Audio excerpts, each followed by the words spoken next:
Pessoal, esse aqui foi o meu ganho semanal trabalhando com o YouTube. E esse aqui foi o meu ganho com apenas um canal Dark, sem precisar aparecer e sem precisar investir, apenas usando o conteúdo de outras pessoas. E eu quero te mostrar como que você também pode ter um canal assim. Faz o seguinte então, clica no link aqui embaixo desse vídeo e vem comigo que eu vou te contar o meu segredo.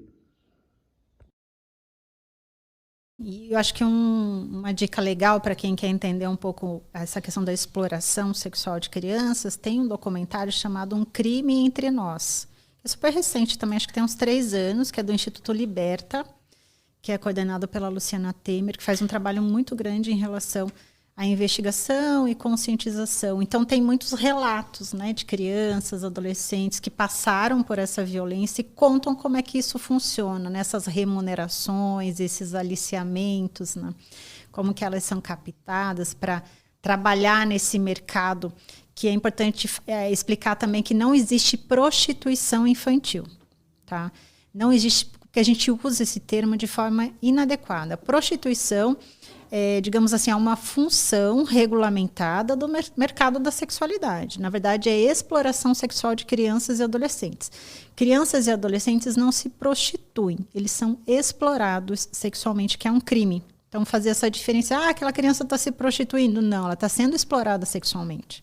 Da mesma forma com adolescentes. Daí o caso que eu citei em off foi do Saul Klein, né, que é aquele caso que também tem um documentário, né, é o Império do Abuso, onde havia mesmo uma captação de meninas para serem utilizadas sexualmente de diversas formas, inclusive algumas delas elas eram colocadas em posições infantilizadas, eram adolescentes, mas elas eram colocadas em posições infantilizadas, com roupinha de criança, com chupeta, com mamadeira, fazendo vozinha de criança, em bercinhos, enfim, é uma coisa bem perturbadora. Então é um caso grave, né? Um escândalo recente que tem esse cara era o quê? Eu não lembro. Ele é um grande empresário, né? Até onde eu sei, um grande empresário. E aí foi descoberta essa rede. Tinha uma pessoa que trabalhava para ele para captar essas meninas, né? E eu falo, gente, é tudo tão... Quando a gente começa a buscar informação e trabalhar nesse meio, eu acredito que a maioria das pessoas não tem acesso a essas informações, né? Eu tinha falado para você do Jeffrey Epstein, tem um documentário dele também. É um dos melhores documentários que eu já vi, assim, é bem documentado mesmo. E ele, é isso, ele tinha o esquema todo, assim, era um business de exploração infantil. E aí ele fazia o que eu te disse lá, que ele, escondido, ele gravava pessoas poderosas tendo acesso, porque imagina, na visão do cara, para manter tudo isso e ficar escondido e tal, não deve ser barato, então... os custos disso, para quem vai adquirir, então ele deve ganhar muita grana. E muita gente consumindo, né? Muita gente consumindo. Mas eu falo, a gente vem numa evolução em relação à visão disso, porque até a década de 80, meados de 90, existia uma naturalização em relação a olhar o corpo infantil. Tanto é que existiam programas de TV que colocavam crianças de roupa de banho e elas eram classificadas pelas partes do corpo, melhor busto, as coxas mais torneadas, nesses programas mais populares. Década de 80. Então eu falo assim, eu gosto muito de dar exemplo daquele canal que passa as novelas antigas, sabe? Que você pega algumas novelas da década de 80 e começa a olhar hoje, e fala, meu Deus, eu era criança, eu assistia isso, minha mãe e meu pai assistiam isso, e existia essas referências. Eu lembro muito bem de uma novela chamada Tieta, que tinha um coronel que ele morava numa casa, numa fazenda, onde ele adotava mocinhas. Você não vai lembrar, porque você deve ser bem mais jovem, né? Novinha. Mas os 40 a mais vão lembrar. Que elas eram chamadas de rolinhas.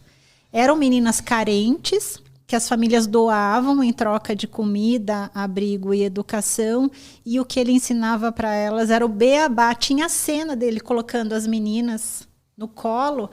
Hoje é dia de aprender o beabá.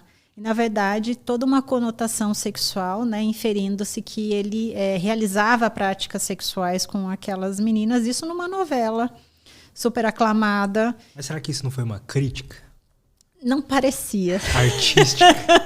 Tanto é que elas viraram símbolos sexuais, né? Depois saíram, né, em revistas masculinas, né? E assim, você vendo... Eu lembro que eu fiz até um post sobre isso, já faz muito tempo, no Facebook ainda, que eu peguei umas fotos das cenas. Então, você via crianças, né? Corpos infantis, meninas infantilizadas em corpos infantis sentadas, assim. E o que ele fazia? Ele consumia sexualmente, né, essas rolinhas dessas meninas em troca de casa, comida, e as famílias doavam para ele mesmo. Então, era uma casa cheia de meninas. E tinha uma que era a rebelde, que era uma das protagonistas da novela, porque ela não se submetia, né, aos toques abusivos ali, no momento do... Caramba. Então, isso muito recente. E isso era visto com naturalidade. Por que agora não está sendo visto com naturalidade? Se colocar essa cena hoje numa novela, como que vai repercutir? Porque na década de 80, 90, não repercutiu como violência sexual, como abuso sexual. O que mudou? O que vem mudando? Então, eu falo que hoje nós estamos tolerando menos, mas estamos tolerando ainda muito a violência sexual contra crianças e adolescentes. Tem um filme também antigo com aquela Brooke Shields, que fez Lagoa Azul, que é um clássico, né? É um dos filmes mais aclamados ali também dessas décadas. E anteriormente ela tinha feito um filme chamado, acho que é Pretty Baby, que ela era uma menina que vivia num prostíbulo e a mãe dela era uma prostituta e ela era uma menina. A atriz era uma criança. E cenas, né, assim... bem chocantes quando você assiste hoje. Ela era, né, realizava práticas sexuais com um homem adulto, ela se apaixonava, ele tocava o corpo dela, e aquilo era visto como uma coisa incrível, linda. E era um corpo infantil. E era a mesma atriz que fez, né, Lagoa Azul depois. Tem aquele filme também, Lolita, já viu? Lolita também. Então, são referências de consumo sexual de crianças. O Lolita sempre foi muito bem visto como... obra cinematográfica. Exatamente. Uma obra cinematográfica muito bem feita. Esse aí também foi premiado, né? Esse que eu citei, Pretty Baby, o nome. E que depois tentaram reproduzir uma cena numa novela, eu acho que no SBT depois, que eu esqueci o nome agora, que tentaram reproduzir a cena dela entrando no prostíbulo numa bandeja, no salão do prostíbulo numa bandeja, porque ela estava sendo leiloada. Quem ia leiloar a virgindade dela? Então, ela aparece nua, né, com um lençol em cima, e ela vem para ser oferecida ali para os clientes quem ia pagar mais para ter a primeira relação sexual com ela, e ela era uma criança. Ou seja, há pouco tempo atrás, 50, 60 anos atrás... Menos até? Isso era algo, assim, fazia parte da cultura do mundo. Era visto com naturalidade. Tanto é que fazia sucesso.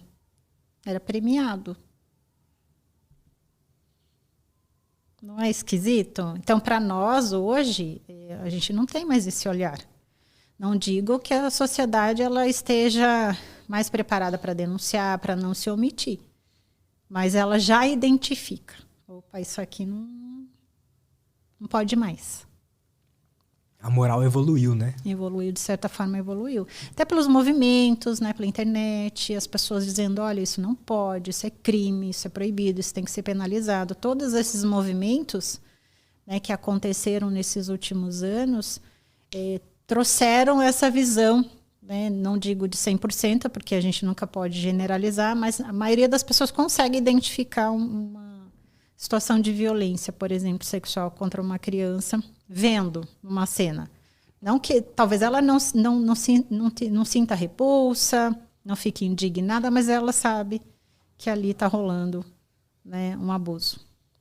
Então, isso é muito recente também.